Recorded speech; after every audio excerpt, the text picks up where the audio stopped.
What's going on, Cardinals fans? Back here with another edition of Cards Hub 365. I'm Brenden Schaeffer alongside Mike Claiborne, and this episode, along with all of our episodes of Cards Hub 365, is powered by Gray Bar, and the content here on Sports Hub STL brought to you by DraftKings. The crown is yours, Claibs. I told you before coming on here that I've been in hockey mode the last couple of days, but excited to sit down with you and talk a little baseball as the Cardinals get set for their series in Cincy.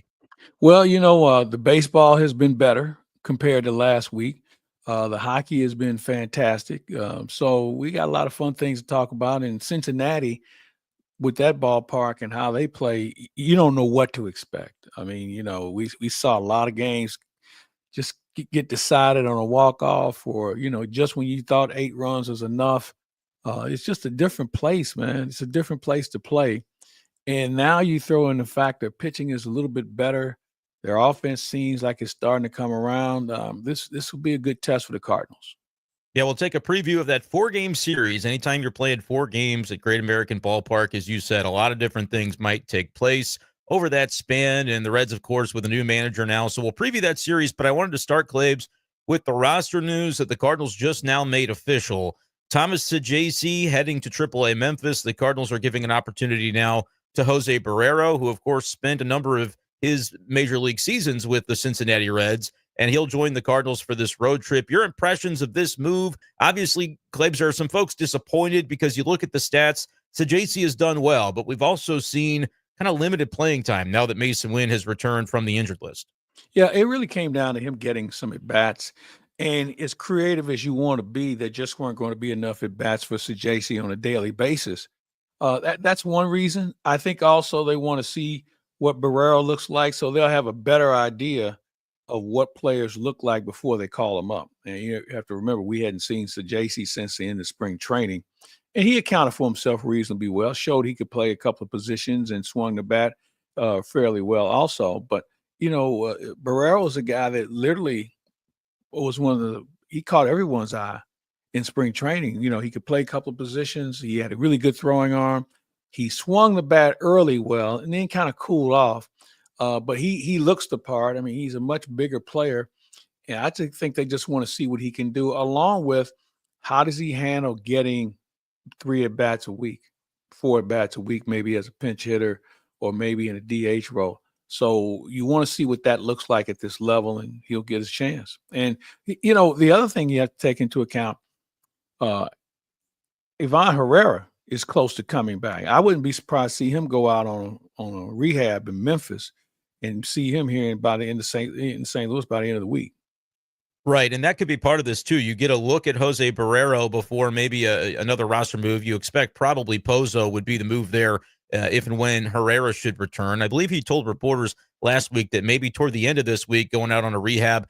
How many days do you think he might need on that subject, Claibs, given they'll probably ease him in at the plate, but then he's also got to get back up to speed as a catcher behind the plate? Yeah, Pages is your everyday guy. Okay, you're trying to find at-bats for Herrera in a lot of cases. I just think he has to get up and down a few times. I mean, I don't know if sending him out to Memphis is going to improve his catching that much as far as his catch and throw, but just getting into the mechanics, making sure the knee is sound, those are some things you'll find out in 2 days. One day he's going to play, and the next day he wakes up to see how it feels, and that'll give you an indicator that he'll play that day. And then by day 3, he's back here. And when we saw him last, he was really the Cardinals' most productive hitter. So he'll be a welcome sight. You mentioned maybe the struggle of trying to get him a spot in the lineup. And we know this past week, Claibs, they've been talking about Nolan Gorman. This is going to be a little bit of that runway for him.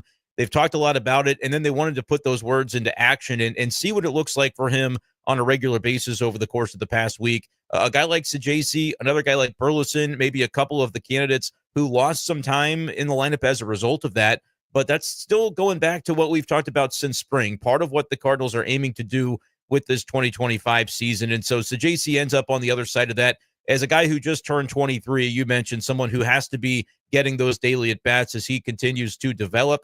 But what was kind of your impression in recent days of what you've seen out of Nolan Gorman, one of those guys that the Cardinals are trying to force feed a little bit because they want to find out what he's made of this year? That's a good question. I don't know what he is. The strikeouts continue. He had a couple of hits. Don't want to overlook that. But I just don't know what he is, because if he's not hitting for power, isn't that what he's here for? And we haven't seen it yet. That doesn't mean he doesn't have it. And he's got to stay healthy. I think the biggest disservice he's dealing with is the fact that he doesn't have a set position, and he doesn't have the guarantee of 5 days in a row he's going to play. And I'm not sure if he's equipped to be a spot starter. I think he's a guy that wants to play every day like everyone else, but he has to do better against lefties. He's shown some improvement there. But the swing and miss stuff, man, he's just too much of a prime candidate. There's some pitchers he can face, put the ball in play. But man, you get one of these guys that can bring it, and it's all about swing and miss, and they start throwing four-seamers and then sliders away. He has no chance. Yeah, that's sort of the way it's been for Nolan Gorman, and you'd like to see him be more competitive against good pitching, right? We know that he's a guy who's capable of taking a mistake pitch and sending it out of the yard, but you want to see him competitive against the pitcher that's done his homework and, is trying to exploit those weaknesses. But Gorman, you'd like to see him not give into those. But I think we've seen a number of those ABs where you see him flail at a first pitch slider, and you're probably getting two more of them, and then you figure out, what it looks like on the way back to the dugout, I suppose. Yeah. That's been a story for him, unfortunately, that, he's going to have to continue to work through. The Cardinals are trying to give him the opportunity to do so. Another guy, though, Claibs, that I think falls into this category for 2025 is Jordan Walker. And he's kind of in that spot, too, right now, where it feels like he's got the holes in his swing that the opposing pitchers that do their homework have been able to maybe take advantage of. Well, I think Walker, his situation is one where he's kind of gone back to some bad habits, maybe a little too open in his stance, can't catch at the slider or anything away. He just can't put it in play with any authority. Swing has gotten bigger. Hands have gotten further away from his body. Those are little things that can be fixed, but he's got to be able to recognize it himself. I mean, Brant Brown and Brandon Allen and everyone else, they can tell him all day long, but he has to be able to recognize it and go back to the basics of what we thought was a situation in spring training, that he was swinging the bat with a little bit more authority and a little bit more confidence. It certainly shows that his defense has caught up to his offense, if not passed it. You think about this time last year, where when there was a fly ball, you kind of hold your breath. So far this year, he's been more than accommodating in the outfield, and probably has the best throwing arm in the outfield. I would agree with that. And so he's shown himself to be somebody that can make those adjustments and improve over the course of time. And that's been demonstrated by his play in the field. Just trying to find that next gear offensively. I mean, it's been a number of years, Claibs, that we've been talking about that, but we do have to stop and remind ourselves that the kid is just 22 years old. But it is kind of interesting. He traversed through the minors without ever really hitting a roadblock. And then the first time he does, it's at the big league level, multiple seasons ago. And now we've continued to see him kind of oscillate back and forth and just not be able to lock in. It's one of those things where the Cardinals were saying it at the time. Initially they brought him from AA straight to the big leagues, and then he's spent time in Memphis since. But I can remember the Cardinals saying, you almost don't mind seeing a young player like that fail a little at the minors so they can learn what that looks like at the lower level. And for Jordan, he's obviously since endured some of that in AAA, but having that initial success and then having to adjust to the quality of big league pitching year over year has been certainly a challenge for him. Yeah, I couldn't agree with you more. The way the game is played today, you really do have to go somewhere and hit a wall and figure out how to fix yourself, because it's going to happen to everyone. Now, the biggest difference is the good players don't let it happen too often nor too long. And that's something he's got to figure out also. And if he doesn't complicate his swing, it'll be easier to figure out, especially. But then the other thing is knowing what they're trying to get you out on. How do you combat that pitch? Do you spit on it and not swing at it? Or do you find yourself maybe not trying to pull it and going the other way with it? I mean, he's strong enough where if it's level, he can do some damage the other way. I just think it's a situation for him now that he's got to, if for lack of a better term, show more confidence and trust his hands, trust the process that they given him to try and abide by. If he can do those things, I think he'll have better success. And we'll see what that looks like for Jordan Walker coming up this series in Cincinnati. Haven't seen the Cardinal lineup just yet this afternoon, but I'm sure that will be coming by the way here before too long. We'll get to this question from Ray before we shift into talking about some of the pitching matchups in this series. Ray's wondering, the Cardinals go to Jose Barrero here. How do we view Michael Ciani's role, Claibs? Because I think of him as a guy that it's a nice luxury to have your 26 man be someone who can be a defense first, a base running type of player. But it's almost a luxury that you can't afford unless you're that winning ball club who's a first place team, and you can use that as sort of an extra piece. Right now, the Cardinals might need more of that thump available off their bench and guys who can do a few different things. I would agree with you, and they're not getting that now. Even with Luke and Baker, who's going to be your right-handed thump, that hasn't worked to anyone's satisfaction.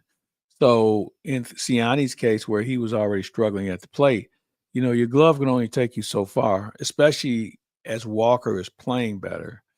Scott has improved his game in the outfield, and you can get away with Lars or Brendan Donovan playing left. Yeah, and we saw Lars in center field actually for the first time this past series. Don't know how often you'll see that. Vic is generally going to be the guy out there, but shows he can do it for a day if you need to get Victor Scott a day out of the lineup. So we'll continue to see. That's all you're looking for. Yeah. That's all you're looking for. And again, it's only been once in the first month of the year. We'll see it a little bit more now with Ciani down, but I think that makes sense. And Barrero may be somebody that they'll throw out there in the outfield too, Claibs, to that end. We'll see what it looks like for him. Good numbers in the minors this year, a 913 OPS, maybe one of those guys that you're hoping change of scenery can kind of lock back into some of the things that made him a special player, or at least he was considered one back when he was a prospect coming up at first. And he's a right-handed bat. And, we haven't even talked about Jose Fermin is another guy that's versatile like that. I haven't seen his minor league numbers recently, but he's a guy who understands what the big leagues is about, understands what that pinch hitting role looks like. So I would not be surprised to see him at some point. I agree with that. And by the way, the update on the 40-man move to bring Barrero on the roster, I was kind of wondering about some of the infielders because they've got a number of those guys that are on that 40-man that aren't being used, Fermin among them, but you've also got Michael Hellman. They end up going with a pitcher, Ryan Ludus, who is designated for assignment. We'll see what ends up becoming of him, whether through waivers or whatever that process may be. But I think, Claves, when we talk about the bullpen and the state of things recently, the Cardinals have those guys down there in AAA Memphis, and if they aren't overly eager maybe to swap out some of the guys in St. Louis that had been struggling, it may be that a guy like Ryan Ludus just was not as high on the organizational pecking order, and they may be able to sneak him through waivers. So we'll see what that looks like, I suppose. I guess he's a guy that you have to ask yourself the question, is he a real prospect where he can actually have a legitimate career in the big leagues, or is he a guy filling out the roster? And in my opinion, there isn't enough good talent to go around in the game of baseball, especially in the minor league level. So you have what you deem a farmhand, and maybe he hones his skill enough where somebody takes a flyer on him and they may have a spot, or maybe he just does that and hopes for the best, or he can take his WashU degree and maybe get back into baseball on that standpoint. So, I mean, it's part of the business of how this game works. And for him, it won't be the first setback and it won't be the last. Yeah, I kind of hope. He's got a 4.5 ERA at Memphis. Has done an okay job. That's a league that you see a lot of guys with higher ERAs, but obviously wasn't the first, second, or maybe third or fourth choice when it comes to the Cardinals adding to that Memphis shuttle. So we'll see if they sneak him through waivers, and if not, it'll just mean an opportunity for him. And so we'll get a chance to see what that looks like. Claves, want to take a moment and tell everybody here about DraftKings. They are, of course, a proud presenter of the content here on Sports Hub STL. DraftKings, the crown is yours. And you can turn your knowledge of the NBA playoffs or Major League Baseball, hockey going on into cash today by playing DraftKings Pick 6. New players get $50 in Pick 6 credits instantly with just a $5 entry. And DraftKings Pick 6 is now available in Missouri. So download the DraftKings Pick 6 app now and use code STL Sports. That's code STL Sports for new customers to play $5 and get $50 in Pick 6 credits. Better payouts, bigger wins, only with Pick 6 from DraftKings. the crown is yours. Gambling problem? Call 1-800-GAMBLER. Help is available for problem gambling. Call 888-789-7777 or visit ccpg.org in Connecticut. Must be 18 and over. Age and eligibility restrictions vary by jurisdiction. Pick 6 not available everywhere, including New York and Ontario. Void where prohibited. 1 per new customer. Bonus awarded as non-withdrawable Pick 6 credits that expire in 14 days. Limited time offer. See terms at pick6.draftkings.com/promos. Claibs, I want to ask you a little bit about this upcoming series now as the Cardinals head to Cincinnati. It's Andre Pallante on the hill tonight in Game 1.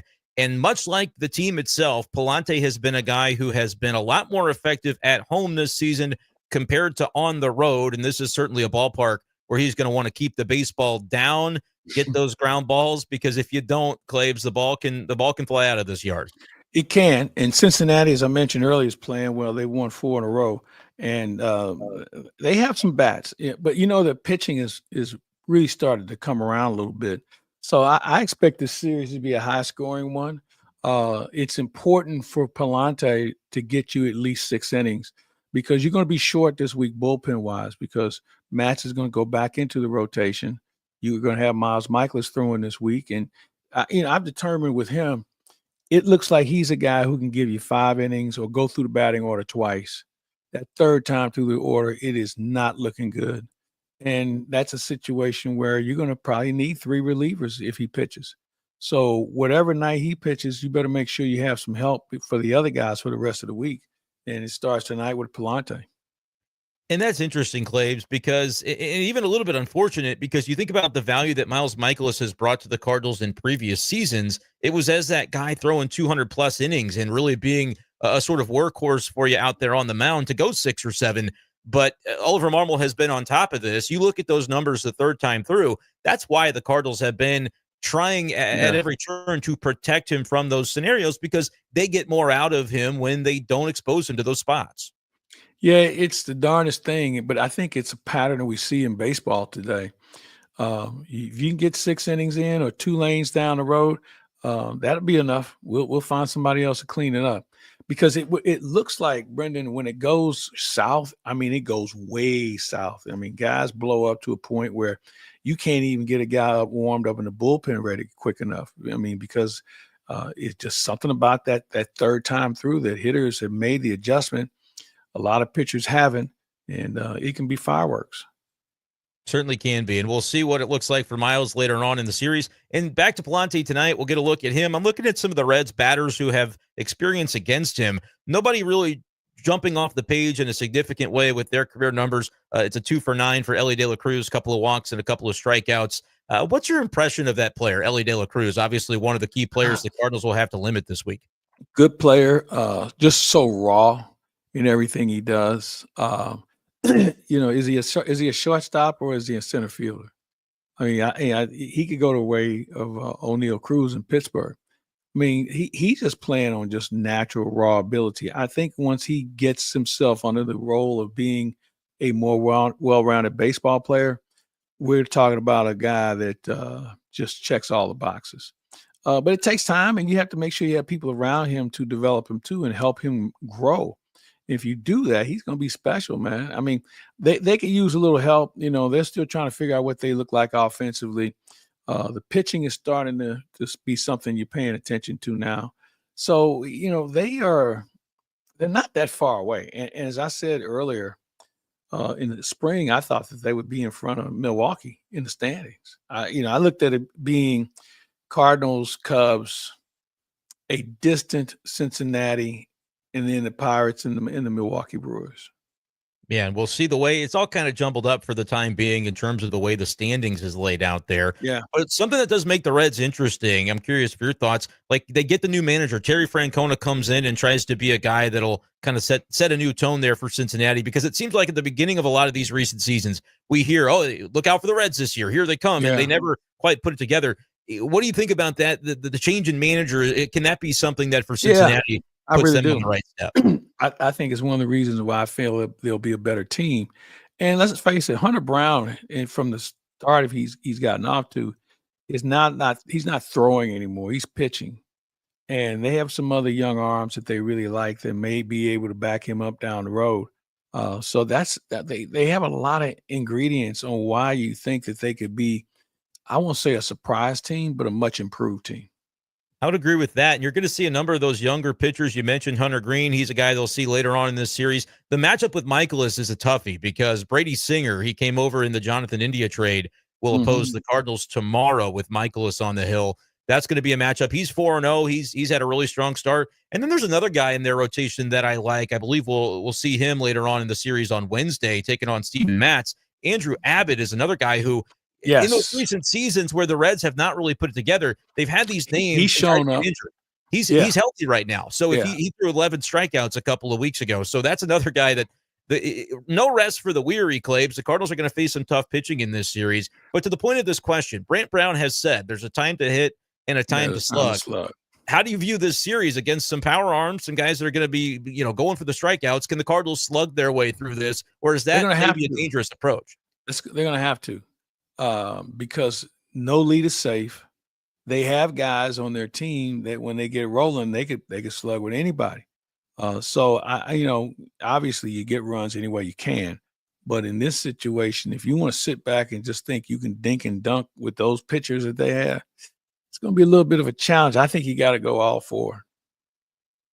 I like that, and we'll see if the Cardinals can end up doing that against an improved Cincy pitching staff, as we've mentioned. A couple other starters to talk about for the Cardinals. You got Steven Matz back in this series. It's been a little bit on, a little bit off because of the role, but we have seen really wherever he's performed, Clay, Steven Matz has done a nice job and has answered the bell. How do you view his return to the rotation and what the Cardinals will be looking to get out of him here? Hey, as long as he's healthy and he's having success, he's going to be okay. One of the things that I've noticed about him this year, he's going after the hitters a lot sooner in the batting order. He's been able to ride that fastball in on the right-handed hitters and kept the lefties off balance. I like what I see in him. What is he? Is he a 5-inning pitcher? Is he a 3-inning pitcher? Or is he a 7-inning pitcher? He might be one of the best conditioned players on the team. So with that said, maybe he buys you more than not. My concern is with him, when he does run into a jam, the pace slows. There's a lot of, kicking the dirt and just trying to figure out what the next pitch should be. Just go out and pitch, man. Trust your stuff because, he's a guy that can get a strikeout from time to time. But I just like the way he's made up. And because he is healthy, I think this is the guy the Cardinals initially thought they were going to sign. Oh, I would agree with that. And it's been, 4 years in the making. He's had fluke injuries. He's had some lesser performances when he doesn't have that confidence that you're speaking of, Claibs. And he's a guy I think has simplified this year. And maybe the role has kind of forced that upon him. You may not know when you're going to pitch. You may not know, how many innings you're going to pitch. Just be ready and go out and, do what comes instinctually. And we've seen that from Matz. And we'll see what works for him this series. Here's the double duty for him. You're going to pitch out of the bullpen, but oh, by the way, you may be pitching next Wednesday. So you have to prepare for that other team. You just can't show up to the ballpark and say, I'm going to get this guy. No, you have to watch film. You have to be able to work with the catcher and talk to him as far as what this game plan is going to look like. And if we don't get to that, I'll run out in the bullpen and pitch 3 innings somewhere along the way. So it can be a little daunting. But, I think he's a certain guy that I think he has what it takes to make it work. Yeah, Eric Fetty talked about it yesterday. He obviously struggled in his outing, but was asked about that role that Steven Matz is currently taking on, doing a little bit of both. And he said that's maybe one of the hardest things to do in the big leagues. Yeah. Fetty's done it before, and he says the fact that Matz is taking it in stride the way that he is. And by the way, what is a contract year for him? I know that the way we viewed that Matz contract is like, all right, we're kind of waiting for it to be over. But if you're Steven Matz, great deal though. I mean, it's a good deal for it's very team friendly compared to what some of these other guys are making. Yeah, and just $11 million per season, basically, and you may get the most bang for your buck in this final year, which is well timed if you're the player, because then you get an opportunity maybe to go back out into the market. He's a guy too, Claibs. Like, we don't know what it's going to look like when you get to mid-July. You're a Flag Day guy, and I think this team may take even a little longer than that to determine, what's their path. We know that this is a transition to the future, but if you've got a guy like Steven Matz that I think some Cardinal fans were viewing as sort of a guy that they weren't too excited about at the beginning of the season, he could become somebody that when you get to those summer months, there could be some trade value there if the Cardinals decide that they're going to be sellers at the deadline. Yeah, here's my concern about this. And I've heard others say, well, we can get a haul for these guys. Mm-hmm. Well, you might be getting some more players back, but I'm going to remind you about the Jack Flaherty, the Baltimore deal. What did we get out? Drew Rom and who else? I can pull that up. It was a trio of guys. I think there's one. I think Showalter was in that deal. He's still a guy that's in the minors. Yeah. So you're looking for guys who can play a little bit or who are going to be ready for next year. So, and the other thing is you have to be able to find teams that maybe teach the game or evaluate players the way you do in order to make sure that this is a good transition, because you just won't play. Well, he's a really good player. Yeah, he doesn't play like we play. So, we're going to take a pass on him. So you have to be careful on that. I think you can get something from that, Matz. I don't know if you're going to get a lot, because you know what team will say? Well, he's going to be unrestricted after this year. So, we're not going to give you our second best prospect. Yeah, that was sort of the deal really back when you're talking about the Flaherty trade, and Cesar Prieto was the other guy in that deal. And he's an organizational depth piece, is playing infield for the Memphis Redbirds still at this stage. And that was kind of the impetus of a lot of those trades that were made. We did see a couple of years ago, DeYoung traded away for Matt Swanson. Now he's in the bullpen. We're maybe going to find out what he's all about. But those are probably the types of moves that you might be able to make again, and maybe those are the ones you have to make again, just because you say throw some darts at the board if this isn't a winning season in 2025. I don't think the Cardinals are anywhere near conceding that just yet, Claibs. But you also do have some pieces, guys that are unrestricted, like Ryan Helsley, who I think could maybe command a little bit more if he's a guy that's performing well as you get to July. But that's tricky, because you start trading away guys like that, you are sort of saying this is maybe not our year in 25. Yeah, and it's hard to surrender. So I just think in this case, we're going to have to play this thing pretty close to the vest for a while. Yep. Because we still don't know who we are. I would agree with that, Claibs. All right. Well, appreciate your time today, Claibs. Appreciate y'all out there in listener land. Join us every single day on Sports Hub STL for Cards Hub 365. And you can be right back here on YouTube tonight as the postgame show following Cardinals Reds will come your way just a little bit after the conclusion of the game. This has been Cards Hub 365, powered by Gray Bar and presented by DraftKings. The crown is yours. For Mike Claiborne, I'm Brenden Schaeffer. We'll talk to you next time on the channel.